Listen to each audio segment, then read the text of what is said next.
Hello friends, welcome back to my channel Keethu style. இன்றைக்கி இந்த வீடியோவில் கொய்யா மரத்தில் அதிகப்படியான கொய்யா எப்படி காய்க்க வைக்கிறதுன்னு சொல்லி தான் பார்க்க போகிறோம். வீடியோக்குள்ளே போகிறதுக்கு முன்னாடி என்னோடய வீடியோ நீங்கள் ஃபர்ஸ்ட் டைமாக பார்க்குறீங்கன்னா வீடியோ கீழே தெரிகிற சப்ஸ்கிரைப் பட்டனையும் பக்கத்தில் இருக்க பெல் ஐக்கானையும் கிளிக் பண்ணுங்கள். அப்போ தான் நான் போடுற ஒரு வீடியோவையும் நீங்கள் மிஸ் பண்ணாமல் பார்க்கலாம்.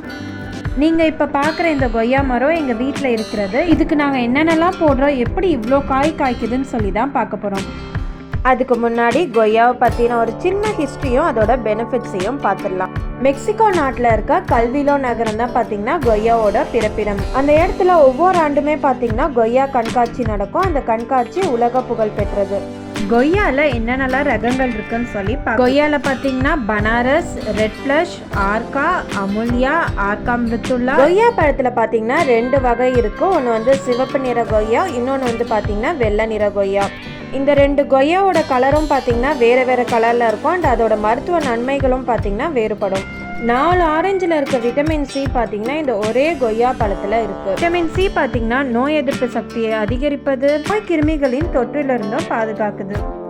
கொய்யா இலையை தண்ணியில் கொதிக்க வச்சு குடிச்சிங்கன்னா சுகர் லெவலை கண்ட்ரோல் பண்ணுறதுக்கு, வெயிட் லாஸ் பண்ணுறதுக்கு, அது மட்டும் இல்லாமல் அந்த தண்ணி நீங்கள் ஹேரில் அப்ளை பண்ணிங்கன்னா ஹேர் க்ரோத்துக்கும் யூஸ்ஃபுல்லாக இருக்குது.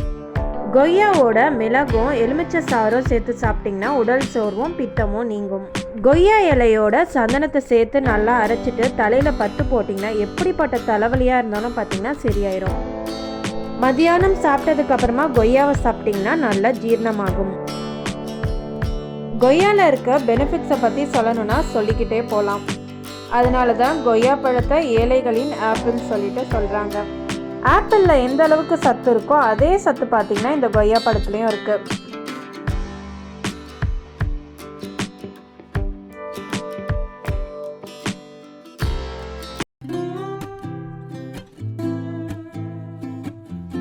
கொய்யா மரத்தை செம்மண், கரிசல் மண், களிமண், இந்த மண்ணெல்லாம் வச்சிங்கன்னா கொய்யா மரம் நல்லா வளரும். அது மட்டும் இல்லாமல் நீங்கள் எந்த மண்ணில் வச்சாலும் மண் நல்லா லூஸாக இருக்கிற மாதிரி பார்த்துக்கோங்க.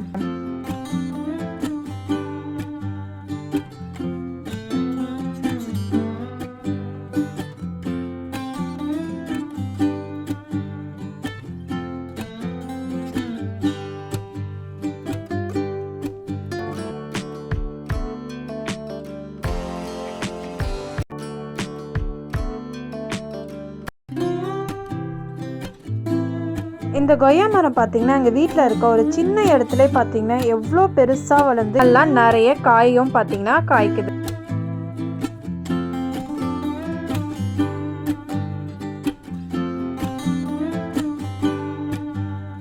இந்த கொய்யா செடிக்கு நாங்கள் என்னென்னலாம் போடுறோம்னு சொல்லி பார்க்கலாம். இந்த கொய்யா செடிக்கு நாங்கள் காய்கறிகள் தோல், மாட்டு சாணம், அரிசி கழுவின தண்ணி, மண்புழு உரம் இதில் தான் பார்த்தீங்கன்னா போடுறோம்.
இந்த கொய்யா மரத்தில் இருக்க காய் பார்த்திங்கன்னா நல்லா காயாக இருக்கும் போதே செம இனிப்பாக இருக்கும். அப்போனா பழமானதுக்கப்புறம் எவ்வளோ இனிப்பாக இருக்கும்னு சொல்லி நினச்சி பாருங்கள்.